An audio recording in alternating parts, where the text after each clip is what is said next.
அறநிலையத்துறையின் அறனாக விளங்கும் அன்பு தம்பி மாண்புமிகு அமைச்சர் சேகர் பாபு அவர்களே, ஏன் அறநிலையத்துறையின் அரண் அப்படின்னு சொன்னா, நேத்தோ அன்பு தம்பி நம்ம வைகை புயல் வடிவேல் ஒரு நிகழ்ச்சிக்கு போயிருக்காரு. அது நம்ம அமைச்சரை கூட்டிகிட்டு போயிருக்காரு. அவர் சொல்லியிருக்காரு, அவருடைய குலதெய்வம் கோயில் ஒன்று இருக்குது, அங்கே ஒரு 24 ஏக்கரா வந்து வடிவேலுடைய பாஷையிலேயே சொல்லணும்னா ஆட்டை போட பார்த்துருக்காங்க. அதை சொன்ன அடுத்த நிமிஷமே தடுத்து நிறுத்துற ஒரு அமைச்சர் தான். அடுத்த செகண்ட் போன்லேயே வேலை முடிஞ்சாச்சு. அவ்வளவு நம்ம தமிழ்நாடு முதலமைச்சர் ஸ்டாலின் அவர்கள் சொன்னது மாதிரி அவர் சேகர் பாபு இல்லை, செயல் பாபு தான். நானும் அவரும் ஒரே காரில் தான் வந்தோம். நான் ஷூட்டிங் நடக்கிற இடத்துக்கு அவர் வந்துட்டு என்னை வந்து அண்ணன் நீங்கள் முன்னாடி உட்காந்துங்க, நான் பின்னாடி உட்காந்துக்கிறேன் அப்படின்னாரு. எதுக்குடா இப்படி சொல்கிறாருன்னு பார்த்தா, ஃபோனில் பேசிட்டு வர்றாரு, ஃபோன்லேயே எல்லா வேலையும் முடிச்சுட்டு இருக்கிறாரு.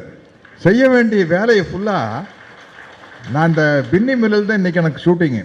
அங்கேருந்து இங்கே வர்றதுக்குள்ளே அவ்வளோ வேலைகளை செஞ்சுக்கிட்டாரு. எதுவுமே சுயநலம் சார்ந்த வேலை கிடையாது, பொதுநலம் சார்ந்த வேலைகள்.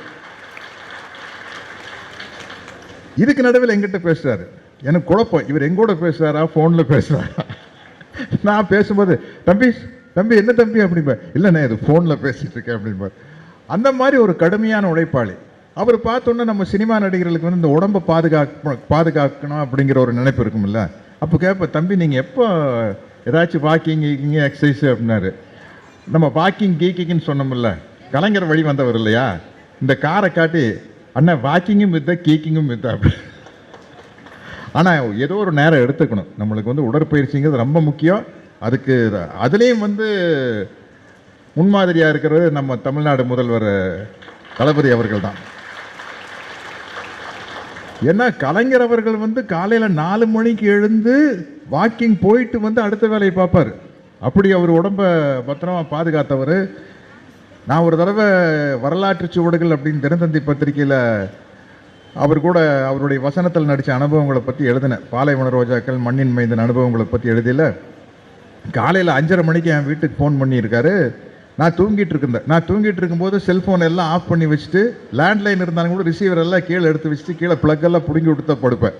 என்ன நிம்மதியாக தூங்கணும் அப்படின்ட்டு. நான் சாவகாசமாக ஒரு 7 மணிக்கு எழுந்திரிச்சதுக்கப்புறம் சொல்லிக்கிறாரு, இப்படி முதல்வர் வீட்டிலேருந்து ஃபோன் வந்ததுங்க அப்படின்னு. அப்புறம் நான் அவசரமாக பேசினா கலைஞர் ஐயா எடுத்தார். என்ன 5:30 மணிக்கு உங்களுக்கு ஃபோன் பண்ணேன். ஐயா 5:30 மணிக்கு எதுக்கு? இல்லை உங்களுக்கு ஒரு நன்றி சொல்லான்டா, என்னை பற்றி நீங்கள் பத்திரிக்கையில் சொல்லியிருக்கீங்களே அப்படின்னாரு. அப்படி ஒரு சுறுசுறுப்பான இயக்கம் வந்து இந்த பெரியார் வழி வந்த இயக்கம் அப்படின்னு தான் சொல்லணும்.